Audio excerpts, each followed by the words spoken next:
Hi అండి. Welcome to Matangi kitchen. ఈరోజు అందరికీ ఎంతో ఫేవరెట్ అయిన ఫిష్ ఫ్రై ఎలా తయారు చేయాలో చూసేద్దాం. చాలా టేస్టీగా ఉండే ఈ ఫిష్ ఫ్రై చేసే ఆ ప్రాసెస్ ఏంటో ఇప్పుడు చూసేద్దాం. నేను ఇక్కడ 9 చేప ముక్కలు తీసుకున్నాను. గ్రామ్స్లోకి వచ్చేసి అప్రాక్సిమేట్లీ 400 గ్రామ్స్ వరకు ఉంటుంది.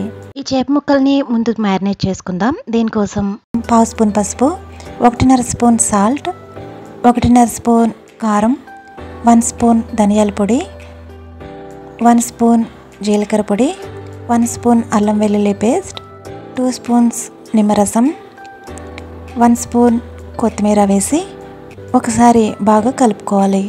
ఒకసారి ఇదంతా బాగా కలిసేటట్టు స్పూన్తో బాగా కలుపుకుని ఇప్పుడు 3 స్పూన్స్ ఆయిల్ వేసుకుని ఈ మసాలాలన్నీ చేప ముక్కలకు బాగా పట్టేటట్లు మిక్స్ చేసుకోండి. ఇలా తీసుకున్న చేప ముక్కలను అరగంట లేదా గంట వరకు నాననివ్వండి. దీనివలన చేప ముక్కలకు ఉప్పు, కారం, మసాలాలు బాగా పడతాయి.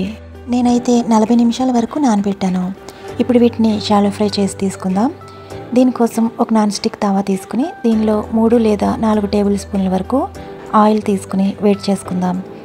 ఆయిల్ వేడయ్యాక మంటను మీడియం ఫ్లేమ్లో పెట్టి ఫిష్ పీసెస్ని యాడ్ చేసుకుందాం.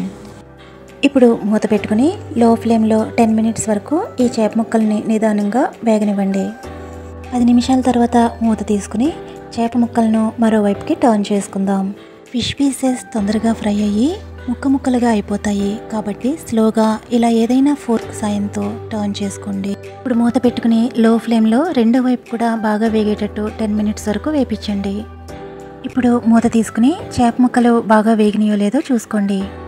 ఇన్ కేస్ పూర్తిగా వేగకపోతే 2-3 స్పూన్ల ఆయిల్ యాడ్ చేసి చేప ముక్కలను మరో సైడ్కి టర్న్ చేసి ఇంకో 10 నిమిషాల వరకు లో ఫ్లేమ్లో వేపించండి. వీటిని వేడివేడిగా తింటేనే చాలా రుచిగా ఉంటాయి. సో ఫ్రెండ్స్, మీరు కూడా తప్పకుండా ట్రై చేయండి. సబ్స్క్రైబ్ చేసుకుని లైక్ ఇవ్వడం మర్చిపోవద్దు. Thank you.